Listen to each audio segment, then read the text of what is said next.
la llamada y también buenas tardes a toda la audiencia. Muy buenas tardes y gracias, doctor. Bueno, queríamos arrancar con este caso realmente bastante llamativo, teniendo en cuenta que se habla de un perjuicio que parte de un desembolso del Linder a favor de una organización de 4.000 millones. Sin embargo, esto, como recién lo informábamos, o sea, esta semana se da la prescripción respecto a 3 acusados que se suman ya a otros grupos por prescripción. Y bueno, doctor, estuvo usted al menos en la última parte de este proceso. Entonces, nos gustaría entender cómo fue que esto que sucedió, teniendo en cuenta que usted no inició en esta causa que ya data de aproximadamente el 2012, doctor. Sí, importante mencionar que la intervención ya se dio en un juicio oral y público, en este último juicio oral y público, en el anterior, donde ya se había dispuesto la protección de la acción.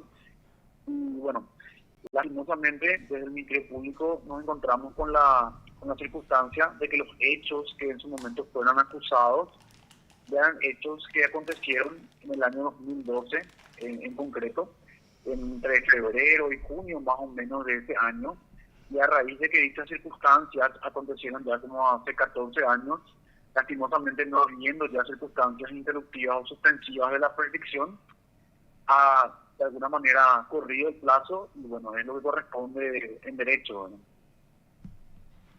Doctor, y justamente allí me gustaría quedarme. Usted se allanó al planteamiento de la defensa por el doble del plazo.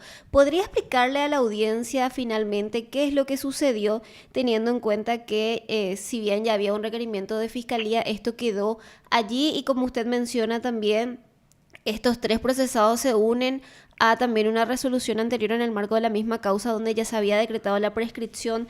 ¿Cómo es que llega a ocurrir esta situación? Sí, bueno, para que se entienda un poco, para que la audiencia pueda entender. La prescripción está arreglada en el Código Penal y de alguna forma implica, en términos sencillos, el tiempo que tiene el Estado para perseguir a una persona por la comisión de un hecho punible.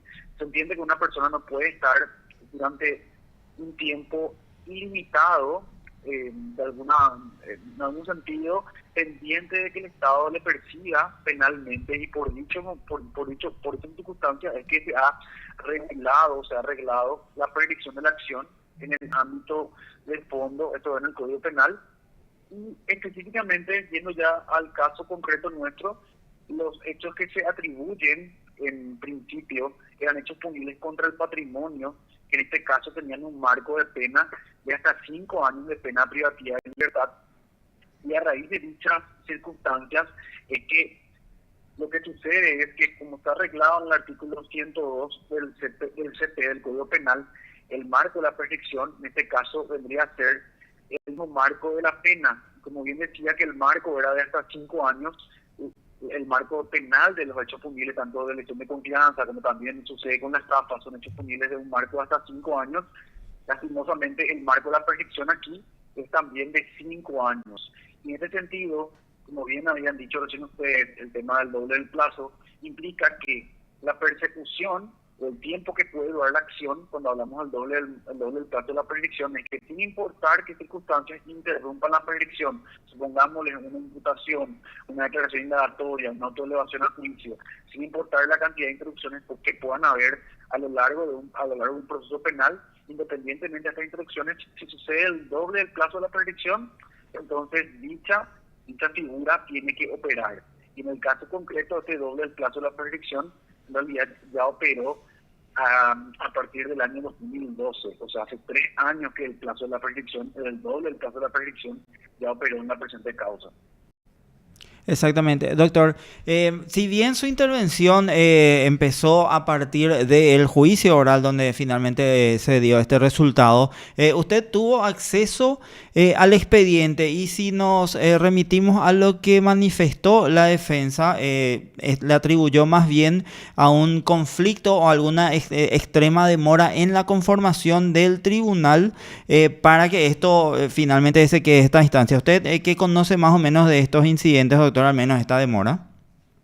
Sí, entiendo, y en esto coincido con lo expuesto por la defensa, de que aparentemente lo que aconteció aquí no es que haya que haya sucedido una cuestión recursiva, esto es que no se le puede atribuir, digamos, la demora en sí ni a la defensa ni al Ministerio Público, sino que la demora fue justamente por una cuestión jurisdiccional. Y creo que no es atribuirle al último tribunal, sino a tribunales previos que tuvieron la causa, y que obviamente hicieron de que tarde la conformación y que se pueda llamar a juicio oral y público. Doctor, y usted que ahora se encuentra en esta unidad especializada, ¿ustedes suelen hacer urgimientos a los tribunales? ¿Cómo es la metodología para evitar que esto llegue? Si bien, como ya lo mencionamos reiteradas veces, aquí usted recién asumió esto en esta etapa de juicio, ¿qué se podría hacer para evitar que más causas lleguen a la prescripción? Bien, y justamente el Ministerio Público también tiene la facultad de recurrir. En realidad, seamos sinceros, o sea, los tribunales están obligados a resolver en tiempo y forma todas las cuestiones que se le planteen, y más aún si son cuestiones propias de recusaciones o inhibiciones o algún tipo de conflicto de competencia que puedan tener, que es el caso que aconteció en esta causa del INDER. Pero más allá de la responsabilidad que tienen los propios funcionarios de resolver conforme a los plazos previstos, también el Ministerio Público y de igual manera también las demás partes, ya sea que haya querella o en su caso la defensa, tienen la facultad de requerir o de insistir urgiendo en la causa a fin de que se resuelva lo que esté pendiente. Claro, doctor, y eso es muy importante, me gustaría profundizar ahí porque justamente la defensa alega que el último acto interruptivo fue justamente el auto de elevación a juicio respecto a estas tres personas. Partiendo del conflicto actual que tenemos en la demora de la conformación del tribunal, ¿qué podría hacer, por ejemplo, el Ministerio Público como acto interruptivo teniendo en cuenta esto? Siempre aclarando que usted llegó a la última parte, pero ¿qué es lo que se podría hacer, al menos desde el Ministerio Público, para generar otros actos que permitan que esta etapa, o al menos casos como este, puedan seguir el curso normal hacia el juicio? Bien, hay un tema importante también que referir, y es que independientemente de la cantidad de actos interruptivos que se puedan realizar, por ejemplo, como bien decía la defensa, el auto de elevación a juicio, en su caso una imputación, lo que sucede es que independientemente de esta cantidad de actos interruptivos, igual, si sucede el doble del plazo de la prescripción, ya no hay nada que se pueda hacer. Entonces es como que lastimosamente ya la prescripción es una cuestión de orden público y se debe resolver favorablemente. O sea, ya no hay, en este caso concreto, ya no había algo que se pueda hacer. En todo caso, lo que se pudo haber hecho en su momento tendría que haber sido de 3 o 4 años atrás, y en todo caso en esa época se tuvo que haber urgido o insistido un poco más, ¿verdad? Pero actos interruptivos, siéndole sincero, el último acto interruptivo previsto en el proceso, considerado así como acto interruptivo en sí, es justamente la autoelevación a juicio. Después ya no hay otros actos interruptivos que se puedan realizar en un proceso una vez que se eleva la causa judicial y público. Ya no hay otros actos interruptivos.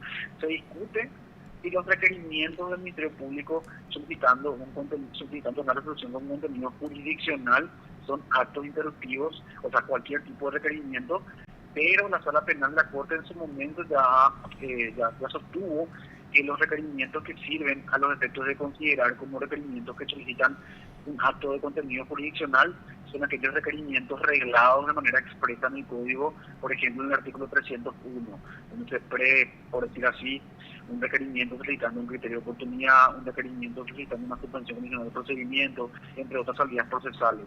Entonces, cualquier pedido que yo le haga al tribunal ya no va a ser considerado como un acto interruptivo si es que ya se superó la altura de la elevación a juicio del público. ¿Me explico? Totalmente claro, doctor, y nosotros le agradecemos también toda esa explicación, también siendo oportuno, teniendo en cuenta que muchas veces cuando uno lee este tipo de casos, finalmente quiere señalar como responsable a la fiscalía, entonces también era muy bueno también tener su posición respecto a esto y también para explicarnos un poco lo sucedido y los plazos que se señalaban en la resolución. Le agradecemos un montón, doctor. Y aprovechando la llamada, teniendo en cuenta que hoy continuó el juicio al ex intendente de San Pedro del Icuamanduyú y también a los otros procesados, ¿qué nos podría comentar respecto a esa causa que declararon los testigos el día de hoy? Sí, hoy se presentaron dos testigos de la Contraloría General de la República, ambos, uno un supervisor y otra una auditora, ambos trabajaron en una auditoría que se realizó al ejercicio fiscal 2021 de la Municipalidad de San Pedro de Comandillú, y ellos se fueron a declarar sobre las observaciones que surgieron de este informe que hicieron ellos a la administración de dicha municipalidad, en concreto sobre algunos puntos que finalmente sostienen la acusación. Por un lado, la emisión de cheques al portador sin un respaldo documental, y por otro lado fueron a mencionar y a hablar sobre la existencia de pagos de obras que no fueron completadas y que supuestamente ya obraban el acta de recepción definitiva de la obra, pero que sin embargo al momento en que ellos se constituyeron, los auditores de la Contraloría, se encontraron con que las obras estaban inconclusas, o en algunos casos las obras ni siquiera fueron realizadas.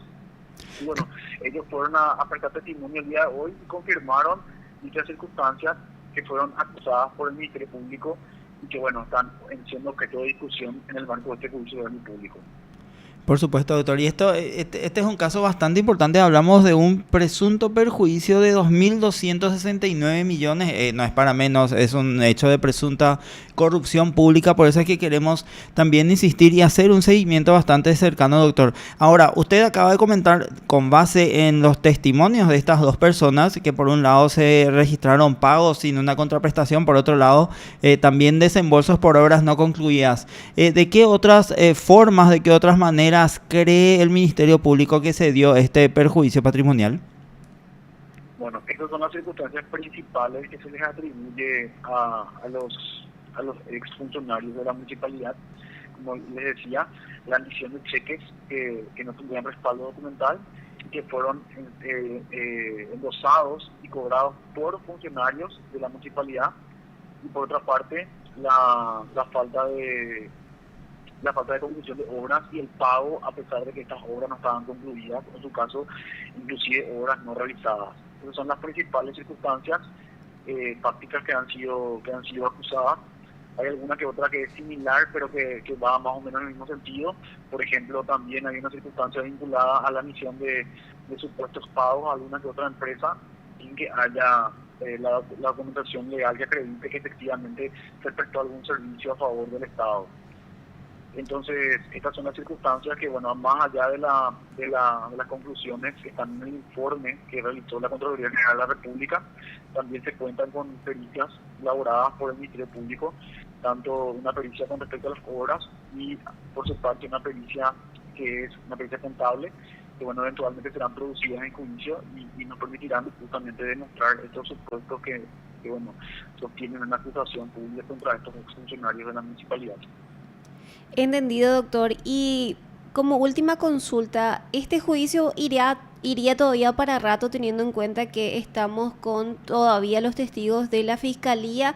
¿Cuál es el cúmulo de prueba aproximado que falta producir? Recién estamos empezando, sin sinceros, Araceli. Estamos empezando recién. Todavía queda por lo menos, yo diría que un par de meses todavía para que este juicio concluya.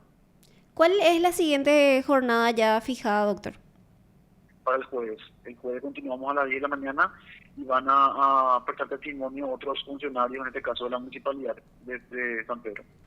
Bueno, doctor, completo entonces este resumen. Nosotros le agradecemos muchísimo su tiempo, también su dedicación para explicarnos acerca de estas dos causas. Le deseamos que tenga un buen resto de jornada y será hasta la próxima. Cuando quieran, a las órdenes, estamos por aquí. Saludos. Así teníamos